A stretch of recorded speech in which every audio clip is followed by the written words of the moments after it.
Jadi ya si Indria itu sebetulnya Tanduria itu ya dari teman-teman lah ya. Ya. Jadi teman-teman dibuat usaha bareng. Kita baru menerima gaji itu setelah 11 bulan atau setelah 10 bulan. Oh, sampai kayak gitu ya. Nah, sampai ke kita di titik ini nggak akan bisa dilanjutkan lagi. Saya merasa waktu memulai di sini akan banyak yang menanyakan, emang laku jualan kayak gitu? Mereka yang belum pernah terjun di dunia pertanian, mereka akan mempertanyakan itu. Siapa yang mau beli kayak gini?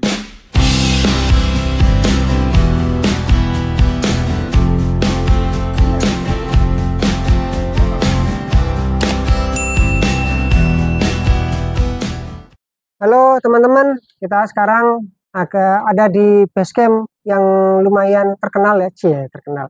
Seliweran di IG sama di TikTok soalnya. Teman-teman pasti juga kan ya, ada seliweran ini, Tanduria. Ini kebetulan ditemenin sama, kalau di anunya namanya Mas Bon ya. Ya, Mas dipanggil Mas Bon aja ya. Mas Bon ya. Ya. Nama aslinya sedikit berbeda sih, tapi ya sudah pengen dipanggil Mas Bon aja. Ya. Kenalin, Mas Bon ini apa nih? Dulu backgroundnya apa? Pertanian juga ada? Ya, kalau saya dari kuliahnya itu fisika. Oh, malah fisika ya? Fisika. Oh. Termasuk beberapa teman yang ada di sini ada teman-teman kuliah saya. Oh. Jadi, iya? Tim utamanya sih berapa orang? Tim utamanya ada 8 orang, yang dari fisikanya itu 4. 4. Itu dari satu jurusan. Karena emang satu angkatan ya, satu anu ya. Ya. Oh. Yang lainnya baru ada pertaniannya? Belum ada pertanian. Loh, ya, yang penting gitu? bisa bangun usaha dulu. Nanti kalau udah proper, kita kan berarti perlu ada effort buat bikin edukasi yang lebih bagus lah. Oke. Karena biar nggak sekedar gimmick aja, kita perlu keilmuan yang lebih dalam. Dari situlah kita rekrut teman-teman dari pertanian. Oh, baru ada tim yang lainnya. Ya, dia di tim yang lain. Tapi tim intinya malah bukan pertanian ya, luar biasa. Ya. Ya kurang lebih sama sih. Kita kebun sayur itu nggak ada pertanian kecuali anak makan. ya nggak apa-apa ya, gimana lagi. Orang pertaniannya rata-rata larinya ke bank ya, bukan ya? Ya benar. Pernah saya sampaikan itu waktu kita mengisi di kampus mana itu. Itu sempat saya singgung dan seharusnya cukup terhina ya, teman-teman yang pertanian. Karena kalian mau kemana setelah lulus? Mereka nggak ada gambaran bikin usaha atau bertani. Masih kamu ngomong sama mahasiswa pertanian nih ceritanya? Iya, waktu itu nggak ada keinginan dari mereka buat melanjutkan pertanian, memajukan pertanian kita, nggak ada, Mas. Ya, ada sih mungkin, tapi sedikit. Ya. Karena jujur aja, anak magang saya itu yang benar-benar magang pertanian, yang tertarik pertanian cuma paling ya sedikit, 10% paling. Sisanya itu ya sama, nggak tahu harus kemana. Saat yang penting lulus dulu lah. Ya. Tapi yang sebenarnya kan justru menerjuni di dunia pertanian kan setelah kuliah. Oh. Ya. Ini ngomong-ngomong, dulu pertama kali kepikiran Tanduria ini sempat usaha apa nih, Mas? Apa habis lulus langsung ngurusin pertanian? Nggak, karena di fisika itu juga ada bidang-bidang yang di situ berkaitan dengan project ya. Anak-anak sama-sama di TS lah, anak-anak teknik itu kan banyak projectnya. Nah, disitulah saya nyemplung di dunia project waktu itu kelautan sama geomatika. Jadi saya bersama teman-teman yang ada di sana itu bikin usaha di situ. Proyeknya ya ke berbagai daerah di Indonesia sekalipun. Nah, di situ ada keisengan dari teman-teman mereka. Teman-teman mereka, ini aku punya instalasi hidroponik gitu. Nah, aku lihat kok tertarik karena basisku fisika. Dan hidroponik itu sangat memperhatikan fisika. Apanya nih fisikanya? Ya, kita dulu ada permasalahan di suhu. Karena di Surabaya atau di Sidoarjo ya, bikin ini ya. Itu suhunya parah banget. Jadi ternyata suhu sangat mempengaruhi, dan bagaimana cara mempengaruhinya? Itu kalau saya sebagai anak fisika itu cukup tertarik melihat itu. Oh, Ada lagi soal pencahayaan. oke. Kebetulan bidangku adalah bidang gelombang ya. Oh, Di fisika itu kita cukup banyak pelajari gelombang. Termasuk cahaya kan termasuk gelombang. Iya benar. Di gelombang itu ternyata gelombang-gelombang tertentu yang ditangkap sama si tanaman. Oh iya benar. Ya. Hmm. Terus intensitasnya mulai dari luxnya berapa, jadi PPFD dari DLI itu cukup tertarik saya buat mempelajari. Gitu. Oh. Jadi akhirnya waktu di project itu agak cukup lelah ya, kesana kemari kita mengejar deadline buat prestasi, buat nyetor projectnya gitu. Nah kemudian saya tertarik di pertanian di hidroponik gitu lah. Oh. Bikinlah hidroponik kebun. Emang di situ saya dengan modal sendiri buat gimana ya, aku pengen berkebun dan menghasilkan dari tanam menanam gitu. Oh. Bikinlah kebun. Jadi sempat punya kebun ya? Iya. Sekalian gitu ya? Sambil sekalian tahu itu udah gitu ya? sampai waktu itu 6.000 7.000 lubang tanam waktu itu. Lumayan. Itu di Sidoarjo. Ternyata kita punya banyak kesalahan di sana. Karena backgroundnya fisika ya. Iya, jadi kita pikir dengan effort atau dengan usaha yang tidak terlalu disiplin. Di YouTube kan kelihatan gampang-gampang gitu ya. Iya, ternyata kedisiplinannya orang nanam di hidroponik pun itu ngalah-ngalahin tentara. Itu tak bayang nih. Kita telat pindah tanam itu udah sangat berdampak. Kita nggak ngecek airnya anget, itu ngefek tanamannya kering kayak gitu kan, nggak tebel kayak gitu. Terus kita kebersihan juga habis panen pasti gosok mas, karena kita pakai pipa waktu itu kan. Oh iya, ekstra itu dan pakai kawatnya kan harus kita nggak bisa diwolak-walik kayak gitu mas. Nah di situ cukup banyak yang harus belajar banyak. Dan yang paling bermasalah sebenarnya yang bikin kita ke sini sepertinya tidak bisa dilanjutkan adalah air. Oh, air. Di Sidoarjo itu air itu sampai 400-500 ppm-nya. Gede sekali. Kalau di Surabaya mungkin 300 lah mas ya. 300, 200, 300 lah. Iya sih. Jadi aku kan juga pernah punya kebun yang di Sidoarjo. Itu dulu tuh 300-an sih. 300. Tapi ya lumayan. Iya, di Sidoarjo ternyata lebih buruk. Akhirnya kita terpaksa buat ambil air tangki dari Perigen. Oh, sambil ngambil begitu. Iya, jadi saya siapkan tandon 5.000 liter plus 2 kali 1.000. Iya, paham. Karena tangkinya 8.000 liter. Diangkut di situ buat suplai air. Dan itu akan sangat memperbesar HPP. Sehingga harga jual kita juga nggak masuk. Iya, betul. Iya sih. Aku ada teman yang kasusnya kayak gitu juga. Dia harus ngambil air dari Perigen. Iya. Itu cukup membuat ini sepertinya kalaupun kita harus bikin kebun, bikinnya jangan di sini. Bukan tempat yang pas ini. Selain karena panasnya, karena itu hasil panen kita juga nggak sebobot itu karena kan kena keringnya banget. Dan lagi kalau panen itu kalau nggak pagi banget, kalau nggak subuh, gue cepet layu lah si tanamannya kan gitu mas. Iya. Itu juga waktu di sana sama belajar lah ke Malang sering loh. Jadi berguru kasih punya Pak Cat di Teramai. Oke siap, praktekkan di sana sambil beli pupuk.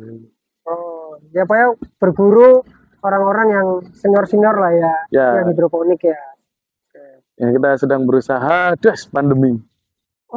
Jadi sempat merasakan ya betapa susahnya pandemi ini. Tapi justru jadi peluang yang baru kan waktu itu kan. Jadi kita bisa jual paket-paket berkebun. Waktu itu belum ada tandor ya, itu backgroundnya masih. Nama yang lain lah ya. Ya nama yang lain, terus berkebun, bikin paket-paket berkebun, bikin edukasi berkebun. Itu tanpa kita effort yang besar, antusiasme dari orang-orang yang kena pandemi itu, itu bagus banget. Jadi kamu itu ya bisa langsung berubah dari kebun gara Ya. pandemi langsung berubah begitu Ya, ya sangar juga ya. istilahnya kalau di anak-anak Ya, orang pivot usaha lah itu ya. pivot kan. Iya, Ya, kita pivot lah. Lambat laun ternyata ada permasalahan di tim, Hmm. ya. Akhirnya kita mengalah untuk silakan ambil semuanya, saya akan pergi ya gitu. Oh, Jadi bersama teman-teman yang dulu pada waktu eh, pandemi itu sama tim yang lain. sama tim yang lain. Tapi yang ikut saya ke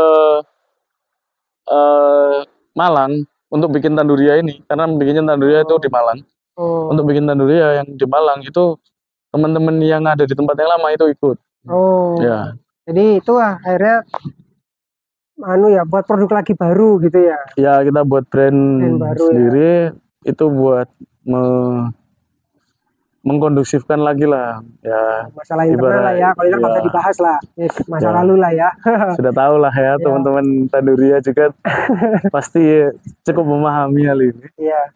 Tapi minimal terus akhirnya bangun Tanduria itu ya berdasarkan ini ya masih pandemi ya. Enggak ya? Enggak, itu udah 2021, berarti Oh, udah sempat sudah setahun mereda sedikit lah ya. sedikit mereda. Karena saya juga dapat orang Malang kebetulan. Oh, Jadi udah mau ya rupanya sudah beristri. Teman-teman maaf ya. Wah, masih nggak usah dikasih tahu gitu. Ya. Oh, jangan dikasih tahu. dikasih tahu ya. Nah, itu setelah bikin Tanduria itu udah 4 bulan menuju nikah waktu gitu. Oh. Ternyata teman-teman yang di sini mau tak ajak ke Malang itu mau gitu. Oh. Dan kebetulan karena aku juga sering ke Malang dulu, itu dapat teman-teman sebelum datang ke Malang sekalipun, itu ada teman-teman yang sering aku temui dan pada akhirnya aku ajak buat usaha bareng. Jadi itu masuk dalam satu manajemen Tanduria pada akhirnya. Oh. Gitu. Jadi ya si Ingria itu sebenarnya Tanduria itu ya dari teman-teman lah ya. Ya. Jadi teman-teman dibuat usaha bareng. Ya, betul. Menarik. Karena itu biasanya sih usaha-usaha sih begitu sih. Jadi antar teman. Tapi ya biasanya tuh ada yang ngomong ya. Kalau usaha itu teman-temannya itu satu jenis ya, satu ilmu. Biasanya nggak begitu bisa jalan katanya. Tapi Betul. ini jalan ini gimana nih? Ya karena tidak terpakai sama sekali ilmunya. Karena iya kan pada akhirnya kita akan berfokus ke bidang yang sedang kita minati pada waktu itu. Kalau saya mungkin di bagian edukasinya mungkin atau ke arah kontennya. Ada yang fokus ke bikin konten kreatornya. Gimana cara memoles konten itu biar cepet viralnya lah kayak gitu ya. Terus ada teman-teman yang berfokusnya di marketplace. Dia begitu dalam memahami Shopee, Tokopedia, Lazada, TikTok Shop kayak gitu ya. Sekarang jadi Shop Tokopedia itu kan. Itu campaign-campaignnya dipelajari. Akhirnya kita adalah tempat yang sama-sama belajar di sini, mengekspertkan diri melalui pengalaman-pengalaman yang didapatkan di sini, gitu. Luar biasa. Iya. Tapi ya harus diakui ya, kalau ini Tanduria ini ya karena udah berseliweran ya, berarti kan terus follower juga, tahu saya juga cukup banyak. Jadi teman-teman ini cepat sekali belajarnya ya. Kok bisa ya? Apakah karena suasana dingin kali? Kalau Surabaya itu kan Sidoarjo kan panas ya, jadi gak bisa mikir. Loh, Surabaya itu masih tempat kerja mas sebenarnya. Oh gitu. Kalau Malang itu sebenarnya tempat istirahat. Nah kita bekerja di tempat orang-orang yang tidak sepagi Surabaya kerjanya. Kita baru masuk jam 9. Kadang ada yang jam 10. Cuman dia baru selesai kerja mungkin agak sedikit malam lah kayak gitu. Jadi karena saking enaknya tidur kita ya nyeting jam kerjanya mulai siang aja kayak gitu. Oke. Ya ini gimana nih? Tipsnya gimana nih? Kok bisa sih? Bisa belajar dan termasuk cepat. Biasanya orang-orang itu kan hal yang berbeda itu kan terus butuh waktu lama lah intinya. Ya, sebenarnya kita juga pernah mengalami di satu fase itu kemungkinan ini nggak bisa terlanjut lagi Tanduria. Oh sempat kepikiran gitu. Ya 11 bulan kita belajar itu bukan, menurut ada yang bilang itu sangat cepat, 3 tahun mungkin ya, 2 tahun setengah itu bisa jadi kayak gini. Hmm. Tapi yang kita rasakan itu Oh iya, yang menjalani ya. terasa, Bang. Iya. Iya, bahkan teman-teman kalau tahu itu tanpa gajian itu kita tidak digaji tapi makan ya emang dari sini semua. Hmm. Karena untuk memenuhi kebutuhan ya dari sini semua. Hmm. Kita baru menerima gaji itu setelah 11 bulan atau setelah 10 bulan. Oh, sampai kayak gitu ya. Nah, Itu itu kan ya. bukan yang singkat itu, Pak. Iya, iya, iya. Kalau gitu Iya. kan orang nggak ngerti ya. Akhirnya kalau mau usaha itu Iya. memang ada pengorbanan dan nggak Iya. ada yang namanya instan ya teman-teman ya. Iya. Jadi ya inilah. Oh, sampai kayak gitu ya. Iya, sampai ke kita di titik ini nggak akan bisa dilanjutkan lagi. Beberapa emang udah nggak tahan ya. Udah emang Iya. punya kebutuhan yang lebih, jadi dia terpaksa buat mengambil pekerjaan Keluarganya yang lah ya. lain kayak gitu. Tapi dari mereka-mereka yang tetap bertahan, pada akhirnya menemukan jalan keluar setelah itu. Dibukalah itu orderan langsung naik drastis tuh, justru sampai ratusan per hari kan. Ratusan per hari, udah itu mulai comeback lagi kita mulai bisa merasakan. Semangat lagi lah ya. Ya, terus habis itu nambahlah untuk karyawan, nambahlah untuk semua perangkat-perangkat yang kita butuhkan kayak gitu. Ya berarti itu anu ya, sebenarnya yang kamu jual dari dulu sampai sekarang sama ya, maksudnya kalau di alat-alat perkebunan dan pupuk-pupuk juga gitu ya. Kita emang nggak pada waktu itu emang nggak dapat uang dari konten ya. Konten oke lah viral, orang membangga-banggakan konten viral ya. Silakan. Nggak ada uangnya itu. Iya, nggak ada uangnya. Ya nggak ada uangnya. Kita ya akhirnya sangat berharap dari penjualan produk. Betul. Nah itu mungkin bisa disadari sama beberapa teman-teman yang membeli di Tanduria ya, kalau pengen support Tanduria beli produk. Check out-nya di sini kayak gitu. Soalnya memang aku ada pernah lihat di video mana ya di luar negeri itu, followernya dia tuh satu video itu sampai miliar yang nonton, itu cuma dapat duit berapa terus ribu apa 1 juta gitu loh. Ya. Itu wah berarti memang gak ada duitnya ini sebetulnya. Ya mungkin orang berharap dapat AdSense YouTube apa gitu ya. Ya itu kalau itu dijadikan niat utama, kalau bisa jangan. Iya gitu ya. Jadi yang membuat kita bertahan ya konsistensi berada di dalam satu bidang ini. Selama kita mau menekuninya ya ada hasilnya lah. Terkait ada perubahan, ada dinamika yang konflik mungkin ya. Kita sampai mengalami konflik internal itu karena ketiadaan uang itu juga salah satunya. Itu pastilah ya. Ya sabar-sabaran lah kayak gitu. Ternyata ketika kita mau bersabar sedikit aja. Kamu itu kan gabung ini sebelum kamu nikah. Berarti kamu sempat nikah itu ya? Gak ada. Ya nggak ada juga ya? Ya nggak ada. Sewanger ya? Ya alhamdulillah masih mau bertahan lah. Iya. Ini bojomu bener-bener ya. dari minus ya. Nah, ini luar biasa. Ya. Sebenarnya bukan cuma saya kan, beberapa teman yang lain udah ada satu teman yang lain udah ada nikah. Kalau sekarang kan udah ada 2 atau 3 nambah nikah. Jadi seiring berjalannya waktu udah ada hasil nih Tanduria. Akhirnya mereka memutuskan nikah. Tapi karena itu aku bikin Tanduria udah ada jadwal nikah setelah itu ya udah ya jalan aja. Terus kemudian nanti ya usaha aja yang penting gitu. Mantap. Itu ini aku juga lihat di konten itu kan banyak percobaan. Memang sering ya percobaan ya. Ya gara-gara merasa nggak ada background pertanian itu tak ya? Ya, jadi kita punya kapasitas sendiri lah, dan kapasitas keilmuan yang di situ cukup terbatas juga. Nggak akan bisa disamakan sama orang yang emang sudah terjun puluhan tahun di pertanian. Betul. Kita hanya beberapa tahun, dan yang konten yang emang bisa kita provide, kita sediakan ke halayak, itu yang bisa kita coba gitu. Oh, yang sudah kamu buktikan. Iya, teman-teman nanam ya kan, kalau cuman yang di video sproutnya aja ya kan nggak sampai seminggu dah sprout. Terus yang udah panen ya kayak gini, misalnya ditunggu sampai udah mau panen dikontenin lagi gitu. Terus percobaan banyak yang instan kan, banyak yang langsung misalnya masak atau bikin racian itu kan langsung jadi kayak gitu. Tapi ini produk-produknya anu ya, juga disupport sama senior-senior pertanian juga ya. Ya kita karena inilah mungkin udah mulai besar, jadi banyak yang ayo ini aku punya ilmu ini dibagi kayak gitu. Ya mungkin karena kamu juga sering edukasi ya, jadi ketemu orang yang juga suka edukasi ya. Jadi klub begitu ya. Waktu awal bikin tanduri ya, guru saya cuman Pak Jat.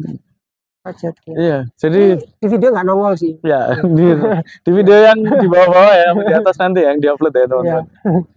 Ya itu sih, kita belum punya orang yang masuk ke kita buat mengajari ini loh pertanian kayak gitu. Ya ada mungkin yang cukup ahli ya, paling ahli yang dulu di sini ya namanya Mas Pandu teman-teman. Ya itu. Namanya Mas Pandu. Nanti meskipun sekarang udah sudah tidak berada di sini ya. Jadi dulu sempat untuk soal keilmuan kita ada supply lah sedikit dari beliau. Oke. Jadi enaknya itu ya sekarang itu kompak ya tim-timnya ya. Jadi karena udah merasakan dari nol gitu ya. Jadi terus bagi-bagi tugas yang kurang apa, wis aku tak belajar ini. Jadi kamu lebih fokus di edukasi. Kalau saya yang bagian nongol. Enggak, yang nongol udah ada, sudah jarang aku nongol. Jadi gitu. Lebih fokus saya pengen mengotomasi yang ada di sini semua sudah mulai berjalan dan lebih otomatis lah. Itu yang manajemen berarti. Ya, yang sekarang kita sedang perjuangkan adalah gimana ekspansinya. Wah, mau ekspansi? Ya, karena kita cukup melihat dan kita sepertinya punya cukup potensi buat bikin edukasi.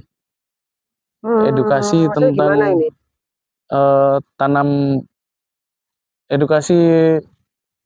Nah, bukankah ekspansi di dalam mindset saya tuh ekspansi itu ada store-nya tuh ekspansi. Tapi kalau edukasi, di mana edukasi itu online aja, enggak? Enggak. Jadi yang sebenarnya lebih menghasilkan kan yang secara offline juga. Kalau yang edukasi di online ya kan kita juga nggak mengharapkan apa-apa. Terus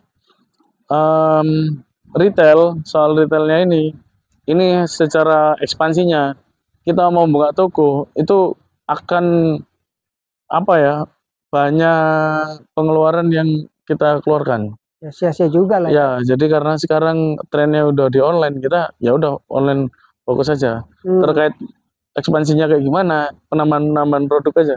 Penambahan produk. Dan itu udah bisa dilakukan di retail. Cuman yang saya sepertinya dunia pelatihan dan dunia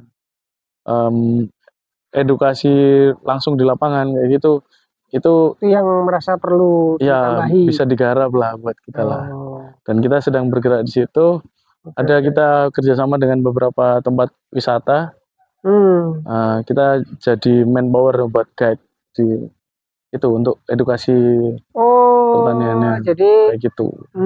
Kita tunggu aja teman-teman sebelum bocoran ya. Wah, udah duluan di sini. Oke, paham. Jadi lebih karena kerjasama yang ke arah sana. Kerjasama ke arah sana. Menarik. Iya. Jadi kamu lebih, pokoknya intinya tuh gimana caranya usaha ini yang sudah ada nih dikembangin. Kemana selama timnya itu bisa support ya, dikerjain lah ya. Ya, selama bisa support dan ya alhamdulillah teman-teman cukup support dan kita itu selama berada di sini itu seakan-akan kayak sekolah penjurusan masing-masing. Karena kita emang harus terbagi dan masing-masingnya merasa aku harus pinter di bidang ini nih. Di bidang mungkin komunikasi relation cari di luar gitu. Dia cari relasi banyak di luar ada yang lebih fokus ke ini kalau pembuatan produk seperti ini kita juga tempatkan di situ. Development di produknya. Kita kaliannya di presentasi atau di bagian outboundnya bikin games itu ternyata juga ada orangnya di sini. Gitu. Potensi itu mulai muncul, bukan cari yang langsung pinter gitu, enggak gitu.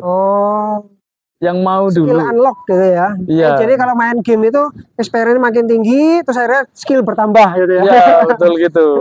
Iya, iya. Yang bagian konten juga sebelumnya dia cuma bisa ngevideo, ternyata video yang bagus, video yang visual yang bagus, tidak akan bisa menjamin dia itu bisa trending.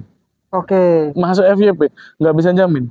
Ternyata video yang punya pesan tertentu, video yang ada kata kunci yang sedang kita, ada campaign yang sedang kita bikin, itu yang akan lebih banyak yang nonton kayak gitu. Oke. Nah disitulah di sini belajar. Jadi nggak hanya sekedar buat video, tapi juga lebih ngerti yang mensupport itu apa aja, itu akhirnya Ya. dia update begitu ya. Kita mulai tahu itu setengah tahun kita belum ada yang viral kok, belum ada yang trending kok. Setengah tahun itu udah, itu kita merasa emang kita nggak cocok kayak gitu ya. Iya, nggak pantas apa ya bikin konten. Ternyata pada saat itu ya kita mulai menemukan, oh polanya seperti ini nih, biar yang banyak yang nonton. Wah, gini. Mungkin videonya akan terlihat sama, Apa ini? tapi karena ada beberapa poin kunci yang emang kita masukkan, itu jadi keangkat videonya gitu. Ya nanti bisik-bisik ya, nanti apa nih, kata kuncinya apa ini ya? Yang jelas bukan tentang caption yang kita bikin, main caption, main bukan yang jelas, bukan joget-joget ya. Ini kita nggak joget-joget kok.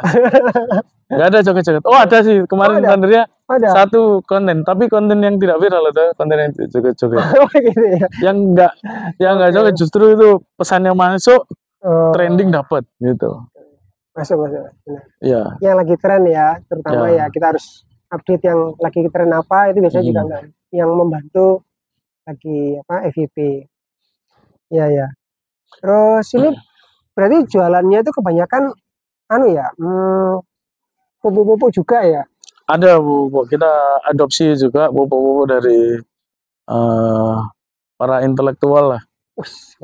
Ya. Para dosen-dosen. Ya. Udah punya ahlinya sendiri, jadi kita merasa juga kenapa nggak diserahkan ke ahli untuk melakukan itu. Yang lebih memikirkan itu sampai jualan aja. Ya, karena kita keahliannya di ngotak-ngatik Shopee nih. Harus dibikin campaign seperti apa? Bikin tentang apa? Nah, itu kemungkinan keahlian kita di situ. Oke. Ya, ada berapa produk nih kalau boleh tahu nih?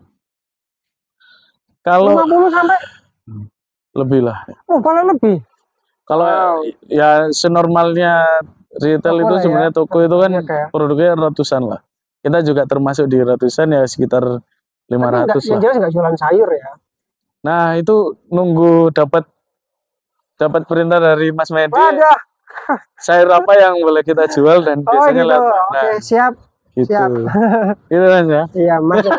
Jadi saling kolaborasi ya. Iya betul. Apa yang bisa kita, karena kita belum ada keahlian yang bagus di penjualan sayur. Dulu saya memang jualan sayur. Di Facebook saya pasang-pasang iklan-iklan tuh di Facebook. Ya keliling buat nganterin sayur itu berapa tahun lalu lah. Iya, kayak gitu. Ya. Sebelum pandemi itu saya sering kirim sayur juga. Cuman kan nggak jodoh di situ gara-gara menguntungkan itu, Mas. Menguntungkan. Cuman yang penjualan secara masif kita harus belajar dan serahkan pada ahlinya juga dong. Nah, itu. Ya Mas ya. Iya, sama-sama lah kolaborasi.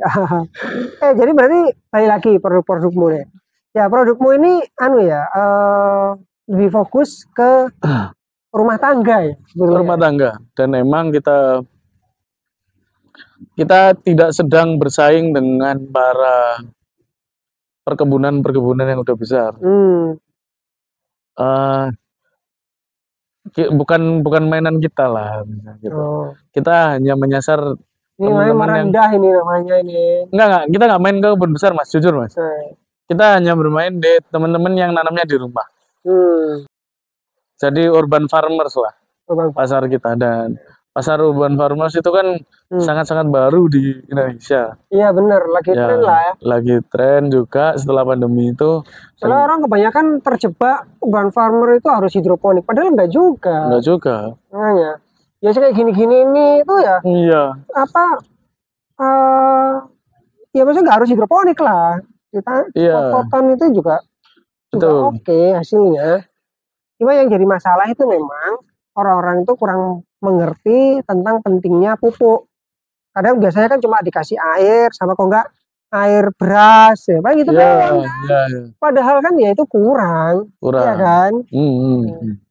Jadi gimana nih PR edukasinya ya ke sana ya. Ya, dan pasti kan banyak tantangan kalau kita nanamnya di urban farming. Hmm. Dan itu edukasinya tidak akan bisa disamakan kayak orang nanam di skala yang besar. Oh, Salah satu yang paling colok mungkin di pencahayaan ya misalnya. pencahayaan. Betul. Pencahayaan kalau di rumah, Iya. kita nanam di depan rumah, pasti itu banyak bangunan-bangunan yang menghalangi. Ya hal itu juga banyak yang nggak ngerti. Itu juga banyak yang ngerti. Hmm. Mereka yang nanam malah cari di bawah pohon, nanam Heeh. ya panjang-panjang semua kan tanamannya kan, Iya. nggak ada gemuk-gemuknya ya, kayak Iya. gitu. Nah itu edukasi-edukasi yang itu harus dibikin. Kadang mereka memaksa loh, dia udah bikin kanopi di depan rumahnya, pengen nanam di bawahnya kanopi, ya nggak bisa bu, nggak bisa pak, jangan Iya. di situ, minimal Iya, ya kena banyak. sinar kan gitu. Tapi anu ya, untungnya sampean tuh mengenal hidroponik ya, sehingga Ya, basic-basic seperti itu sampean ngerti ya. ya, Mm-mm. basic-basic Yang dibutuhkan oleh kebutuhan tanaman. Nah itu dari Pak Guru itulah. Memang harus keakui ya, saya kan juga nggak ada backgroundnya pertanian. Dengan belajar hidroponik itu jadi, oh alah, ya Ya, dengan hidroponik itu banyak lah yang saya tahu, ya. yang banyak orang tuh saya nggak tahu, oh begitu. Padahal jawabannya di hidroponik. Dan banyak mungkin orang-orang yang pertanian di luar yang skala-skalanya besar ketika mengedukasi orang-orang yang di bawah itu disamakan. Nah, Oh iya, kita justru ada keuntungan menjadi orang awam. Cara berpikir kita adalah cara berpikir yang awam. Sehingga pertanyaan yang muncul di benak kita itu seakan-akan pertanyaan yang sama dengan orang yang awam gitu. iya betul. Nah, mungkin kelebihan kita karena kita bukan orang yang ahli, kita bisa menjelaskan itu dengan cara yang mudah. Dan bahkan kita bisa jadi tidak paham dengan cara kita ngomong. Apalagi kalau kita terlalu pinter misalnya. Kita jelaskan juga yang nerima juga belum tentu nerima. Iya, nggak begitu gitu. paham.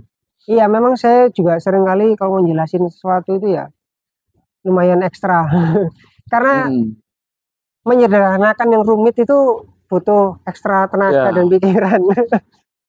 Ya. Iya. Kebetulan di Tanduria juga yang kita coba ubah sebenarnya. Kenapa konten-konten kita meskipun tanaman yang cukup membosankan ya, itu lebih diterima oleh masyarakat. Contohnya gimana nih? Maksudnya membosankan? Maksudnya berulang-ulang. Tema-tema tanaman itu untuk orang di Indonesia, mereka itu seakan-akan tidak memerlukan itu. Oh. Beda kayak tema-tema teknologi, gadget, menjelaskan itu kayak hal yang wah ini teknologi banget. Tanaman kan ya ibaratnya kalau dijajar sama yang lain pasti orang ketika banyak yang tanya itu mereka akan menanyakan kenapa pilih tanaman, kenapa nggak pilih bidang yang lain, kenapa anak-anak muda anak kecil ini nanam kayak gitu. Nah mereka kan berarti ada indikasi bahwa ada sebenarnya kita itu sedang dikesampingkan dunia tanaman-tanaman. Nah tapi enggak juga sih. Buktinya aja orang pensiun-pensiunan larinya juga cita-citanya justru karena dia tidak punya pilihan setelah pensiun, tidak mengharapkan apa-apa, mereka adalah milik pertanian. Iya. Ya meskipun lari kebanyakan ya berkebun, minimal punya taman di rumah lah. Ya. Nah itu yang coba kita explore. Jangan bikin bahasa-bahasa yang terlalu rumit atau bikin penjelasan yang orang nggak paham. Nah, Tanduria kalau bikin konten bahasanya harus sama. Perasaan yang muncul, yang keresahan-keresahan yang dimunculkan di konten kita itu harus sama seperti keresahan orang yang pada umumnya. Oh, gitu. Jadi kalau istilahnya itu design thinking ya, empati lah ya. Ya, empati seperti itulah. Ya. Oke, menarik. Oh ya, ini udah lumayan ya, gak kerasa ya. 30-an ini ya. Iya. Boleh. Ini kayaknya ya, teman-teman, mungkin saya tutup sampai di sini dulu karena makin ini kalau kalian mau bertanya-tanya tolong di komen ya. Mau bertanya apa, nanti kita ada part 2 dan part 3 lah. Ya, gampang lah ya. Siap. Surabaya Malang kan gampang ya. Gampang lah. Apalagi katanya mau kolaborasi ya, PE ya. Ya. Mungkin begitu ya. Mungkin closing Mas, closing. Apalah, menginspirasi apa kayak atau menyemangati apa sekarang deh.